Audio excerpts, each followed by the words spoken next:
أعوذ بالله من الشيطان الرجيم بسم الله الرحمن الرحيم اللهم عجل لوليك الفرج.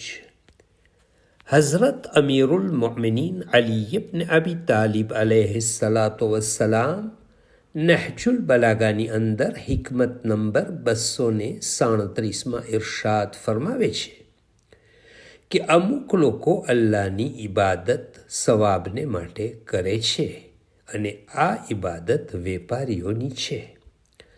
અમુક લોકો અલ્લાહની ઇબાદત અઝાબના ડરના લીધે કરે છે અને આ ઇબાદત ગુલામોની છે. અમુક લોકો અલ્લાહની ઇબાદત શુક્ર કરવા માટે છે. આ ઇબાદત આઝાદ ઇન્સાનની છે. આ હદીસમાં ઇમામ અલૈહિસ્સલામ ઇબાદતના 3 પ્રકાર બયાન ફરમાવે છે.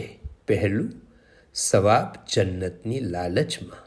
બીજું, દોઝખના ડરના લીધે.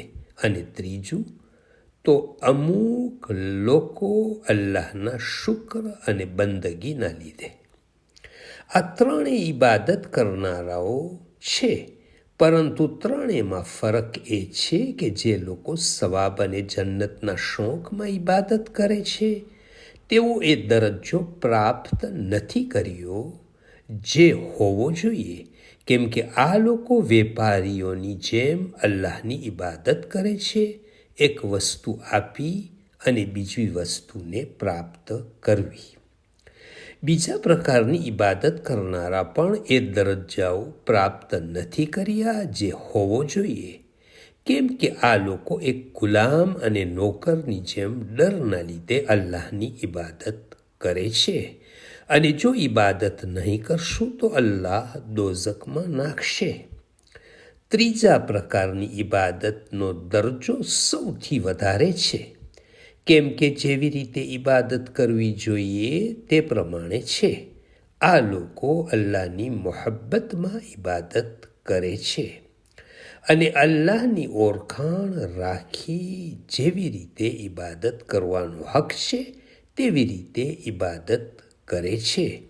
આ પ્રકારની ઇબાદત ઉચ્ચ દરજ્જો રાખે છે અને આ આઝાદ ઇન્સાનની ઇબાદત છે, જેમાં ન તો લાલચ છે કે ન કોઈ પ્રકારનો ખૌફ છે. એક હદીસમાં ઇમામ અલી અલૈહિસ્સલામ ફરમાવે છે કે અય મારા અલ્લાહ, હું તારા ડરથી કે જન્નતની લાલચથી તારી ઇબાદત નથી કરતો, પરંતુ તું ઇબાદત કરવાને લાયક છો, એટલે હું તારી ઇબાદત કરું છું. આવી ઇબાદતનો શોખ ત્યારે બંદામાં આવશે જ્યારે તેની મારિફત વધારે હશે. અલ્લાહની મારિફત મેળવવા અલ્લાહની બનાવેલી વસ્તુઓ ઉપર વિચાર કરવો જોઈએ અને તેનો શુક્ર કરવું જોઈએ. તો કોશિશ એ હોવી જોઈએ કે અલ્લાહની ઇબાદત મારિફતની સાથે અને જે રીતે ઇબાદત કરવાનો હક છે એ મુજબ અલ્લાહની ઇબાદત કરી શકીએ. જ્યારે આ પ્રમાણે ફક્ત ખુદાની ઇબાદત થશે તો તેનો અસર જિંદગીમાં ચોક્કસ જોવા મળશે. અલ્લાહુમ્મા સલ્લી અલા મુહમ્મદ વ આલે મુહમ્મદ વ અજ્જિલ ફરજહુમ. From Fountain of Ahlul Bayt alayhimus salam.